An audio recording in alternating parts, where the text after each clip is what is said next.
merci lu amul seede neexul te defe naa lu journaliste seede moom werante mënu ci am ñun dañu woote woon conférence de presse te conférence de presse boobu nekk activité ci suñu campagne balaa sax ñuy pare conférence de presse bi fekk caravane bi agsi na buntu mairie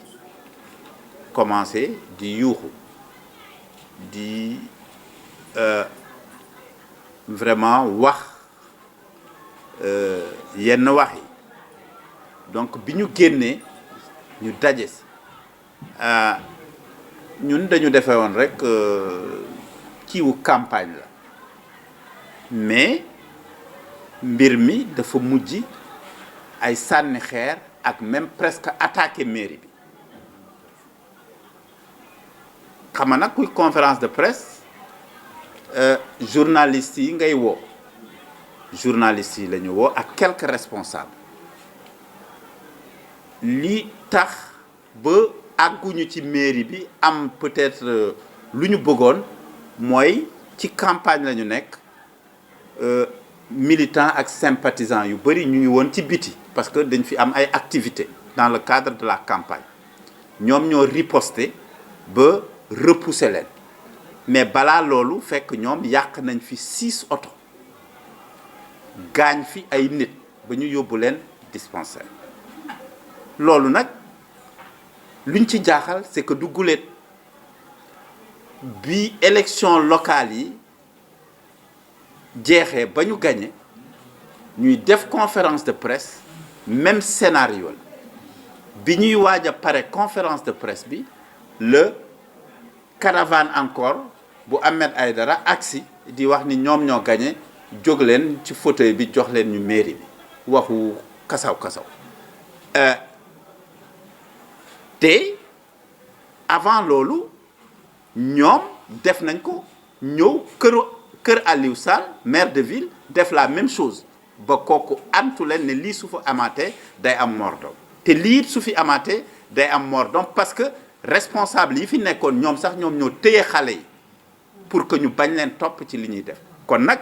trop c'est trop trop c'est trop li campagne électorale la jongante la ñoom ñu ngi doon def seen caravane ñun conférence de presse la ñu def quelques responsables de la coalition de la majorité présidentielle ñoo fi nekkoon ak journalistes yi sax ñoo ëpp donc xam nga ku def loolu moom vraiment yow jógoo pour histoire mais nga ñëw mairie jàmbur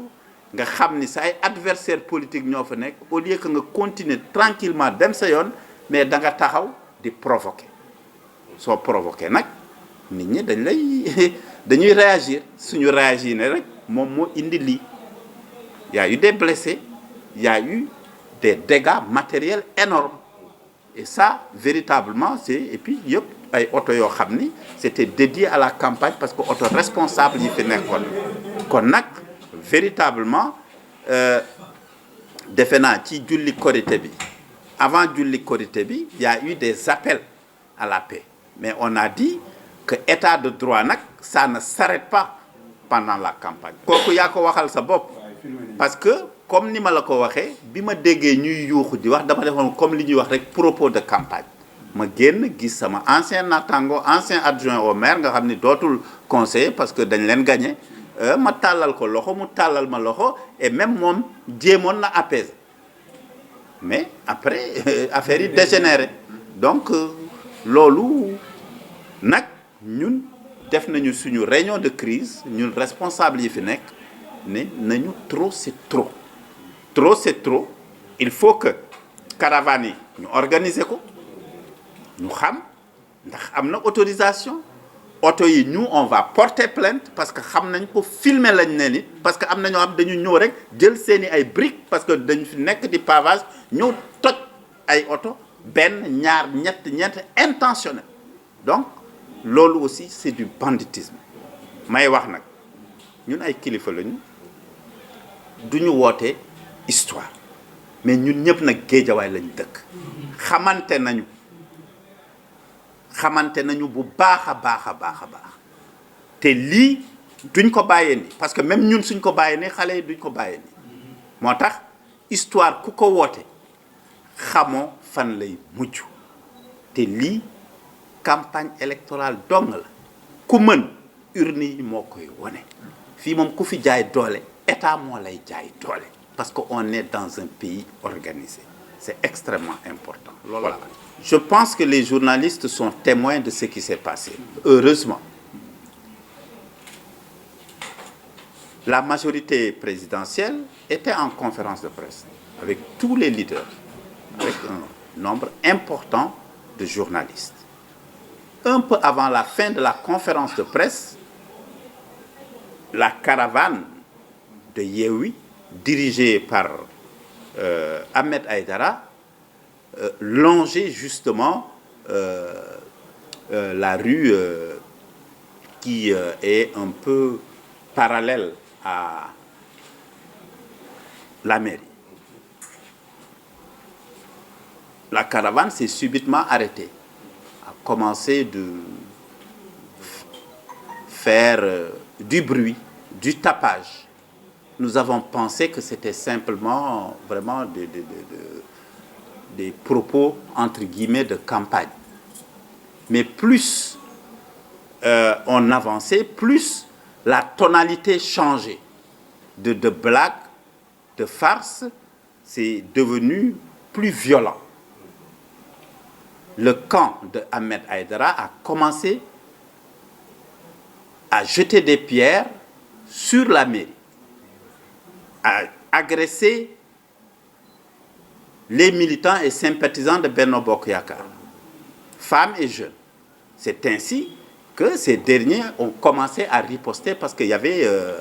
des militants et sympathisants devant la mairie qui étaient là pour les besoins de la campagne pendant que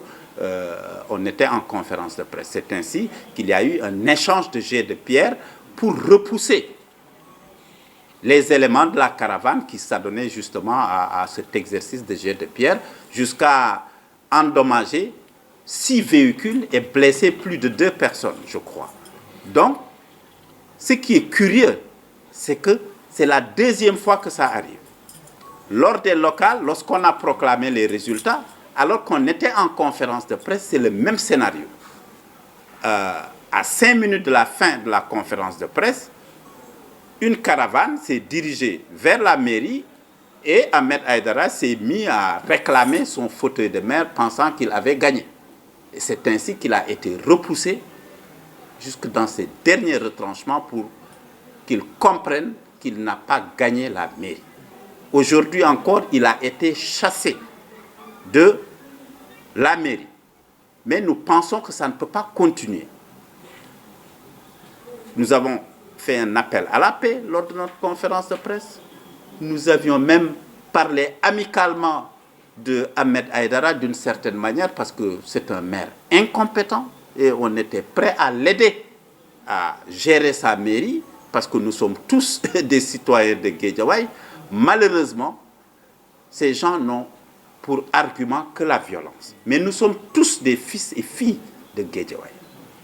Il faut que ça cesse parce que nous savons riposter. Mais nous sommes responsables. Nous ne voulons pas que ce genre de scène entraîne des morts d'hommes. Et c'est pourquoi nous appelons l'État à prendre toutes ses responsabilités parce que nous, militants et sympathisants de Benno Bokk Yakaar et de la coalition présidentielle, nous prendrons toutes nos responsabilités parce qu'il nous appartient aussi de nous protéger et de nous défendre. Donc, Ahmed Aïdara est un habitué des faits. Il est coutumier de ce genre de faits parce qu'il l'a fait aussi devant la maison du maire de ville, Aliou Sall, à l'époque, jusqu'à ce qu'il soit averti. Et je pense que c'est extrêmement important que ce genre de pratique d'un autre âge cesse. Nous sommes en démocratie, c'est les urnes qui vont départager les listes. Et c'est extrêmement important. Tout à l'heure, vous avez dit que les choses ne vont pas en là et que vous allez porter plainte. Aussi, vous avez enregistré 6 voitures qui ont été saccagées et des blessés acheminés à l'hôpital. Il y a eu des blessés qui seront acheminés à l'hôpital à l'heure où je vous parle. Il y a 6 véhicules saccagés. nous avons pris les photos et nous avons filmé. Et nous avons aussi filmé des actes intentionnels de banditisme. Parce qu'il y a des opérations de pavage. Les personnes ou les éléments qui étaient dans la caravane de Ahmed Aïdara prenaient délibérément les pavés pour venir casser